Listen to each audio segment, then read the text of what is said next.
Oh man. The Jabbawockeez, they do have a lot of different movement, right? One of the first pieces that we learned was this like slow motion piece and I'm like, hold on. What's up, STEEZY fam? My name is Jojo Diggs. I represent Jabbawockeez and Mob Top. I'm from the DMV area and I am super, super excited and grateful to share my story with you today.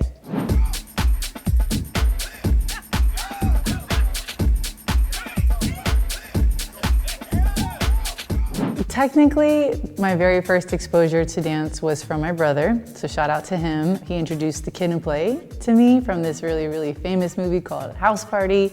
But really, like, nothing in my environment was dancing or really thought that like hip hop was cool, so I really suppressed and hid that part of me. And then around 22, I was introduced to ballroom dance. And that was a huge gateway for me to just get inside of like street dance culture. A lot of the people that were working at Arthur Murray were, going out. So they took me to my first club where I actually saw like a cypher and I was like, oh my God. So that just had me fall in love. That got me into hip hop, culture shock. It just really continued to blossom into a deep love for freestyle. And why do you love house so much? I could really like make an entire video about this by itself. But when I found house music, or sometimes I'll say like when house music found me, I was so introverted, which you probably can't imagine now, but they would make fun of me because I would be in the corner, like under my bangs, like doing a pas de bras for like 3 hours, like seeing if anyone was watching. When I was in that club, like I would look around and everybody was like, they were just free and not like the free that sometimes we see like in LA or in dance where you're like, I'm free, look how free I am. But it was like just like a natural, like letting their guard down. It was like reading everybody's journal and it was just amazing. And so I slowly just let my guard down and figured out who I was. And so house has given me a place to find myself and express it. And I love everything about the culture. The music doesn't downgrade women. It's just beautiful. I love everything about house and I support it and I believe in it. What was your first major job as a dancer?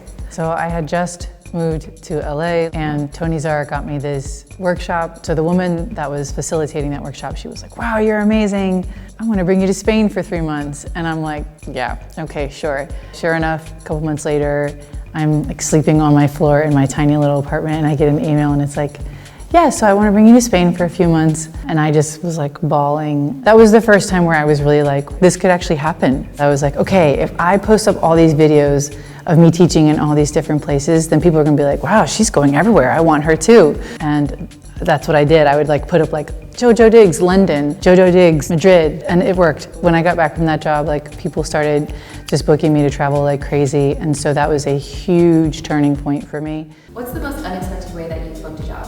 What I got booked for was this really, really crappy video that I had made. The whole video is diagonal and I'm just dancing on stairs. That video booked me this huge teaching gig in Japan that I went out for like 5 years in a row. It always blew my mind that that little crappy video is what booked this really, really remarkable, life-changing job for me. So if there's something on your heart that you want to put out there, just do it. So how and why did you transition out of that job and then what happened next? I eventually just began to feel that when I would go over there, I was losing a sense of connection to my community. So I declined that job and I started looking for, some sort of change. So I eventually moved out of LA and into Vegas, and that's what had me audition for Jabbawockeez, and that began this whole different season of my life. The Jabbawockeez have such a distinct, unique style. What was it like acclimating to them? Oh man. The Jabbawockeez, they do have a lot of different movement, right? Like they do hip hop and breaking and some locking, but a lot of even their interpretation of those styles is like in this very still place. At the audition, they did hip hop, so I obviously, made it onto the Jabbawockeez from that. But the learning process of like learning the show was really, really confronting and challenging and humbling. Like humbling would be the #1 word. I'm definitely a dancer. I'm a cypher head, but like I'm a mover. And one of the first pieces that we learned was this like slow motion piece. And I'm like, hold on. I felt so much pressure and so much shame from like having this crazy, wonderful, amazing opportunity and feeling like I didn't deserve it. And then on top of that, I'm sort of essentially learning how to, gesture and have idiosyncrasies like a guy, right? Like nobody said to me like you have to move like a guy, but we're all supposed to be moving in this like unanimous, anonymous way. And if it's majority men, that's what you do, right? So like there's a part where we do a cheers and I had to like pull my pinky in, like all these little things. It was good for me to remember how uncomfortable it is to be a student. And so that made me a better teacher. And they were so patient with me. They were so extremely patient with me, more than I was with myself. All of it was very, it was really beautiful and very challenging, and I'm very grateful for that. So tell me about your lifestyle now as Jabbawockeez. Jabbawockeez and Jojo, those are parts of me, but they're not what's going to bring me peace and joy. Who I am is Catherine. The things that really matter the most to me are health and art and activism and leadership. And that's why STEEZY really matters, because I'm able to teach and share my passion all around the globe. I'm so grateful whenever I can share what I've experienced with other people so that they can learn from my journey. What's the most important piece of advice you'd give to someone pursuing their dance dreams?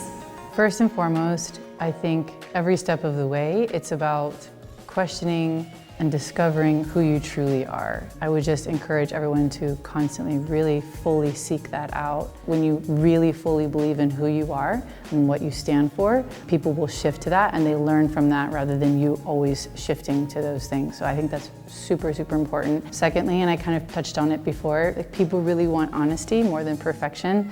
This was something I struggled with so much. It's not about waiting until you get to that perfection.